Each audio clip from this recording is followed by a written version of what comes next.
பொறக்கும் போதே இறந்து பிறந்த ஹீரோ சிகரெட் புகையினால அவனுக்கு உயிர் வருது. வளர வளர அவனுக்கு சிகரெட் அடிக்கணுன்ற ஆசை அதிகமாகிக்கிட்டே இருக்கு.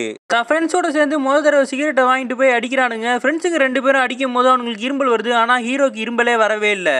வீட்டு பாத்ரூம்ல அவங்க மாமா சிகரெட் அடிச்சதுக்கு அப்புறம் யாருக்கும் தெரியக்கூடாதுன்னு சொல்லிட்டு இவனும் அந்த புகையா உட்காந்து சிகரெட் அடிச்சுட்டு வரான். ஒரு நாள் நைட்டு யாருக்கும் தெரியாம வீட்டுக்கு முன்னாடி சிகரெட் அடிச்சிட்டு இருக்கும்போது போலீஸ் திருடனை துரத்திட்டு வராங்க. திருடன் நினைச்சு இவனை போலீஸ் வந்து ஸ்டேஷனுக்கு கூட்டு போயிடுறாங்க. ஸ்டேஷனுக்கு ஹீரோட அப்பா ஊர்காரங்களாம் வந்து இவனை கேட்கும் போது நீ அந்த டைம்ல அங்க என்ன பண்ணிட்டு இருக்க அப்படின்னும் போது இவன் சிகரெட் அடிச்சேன்னு சொல்லிடுறான். அதுல இருந்து ஊர் ஃபுல்லா ஃபேமஸ் ஆகி இவனை எல்லாருமே தீவண்டின்னு சொல்லி கூப்பிட ஆரம்பிக்கிறாங்க.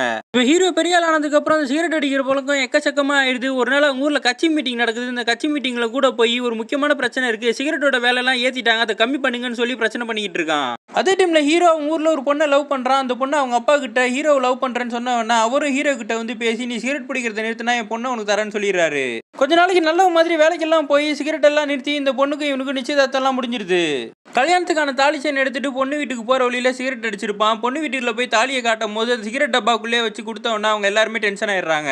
அந்த பொண்ணு இந்த டப்பாலே வச்சு எடுத்துட்டு வருவேன்னு சொல்லி கையில இருக்க மோதிரத்தை மூஞ்சிலே அடிச்ச உடனே இவன் டென்ஷன் ஆகி அந்த பொண்ணை போய் கண்ணத்துல அரைஞ்சிடறான். அவங்க அப்பாவும் வந்து திட்டிடுறாரு. இந்த பொண்ணு என்ன சொல்லிடுறானா இனிமே எனக்கு தேவையில்லை, அந்த சிகரெட்டே கல்யாணம் பண்ணிட்டு வாழுன்னு சொல்லி அனுப்பி விட்டுறா.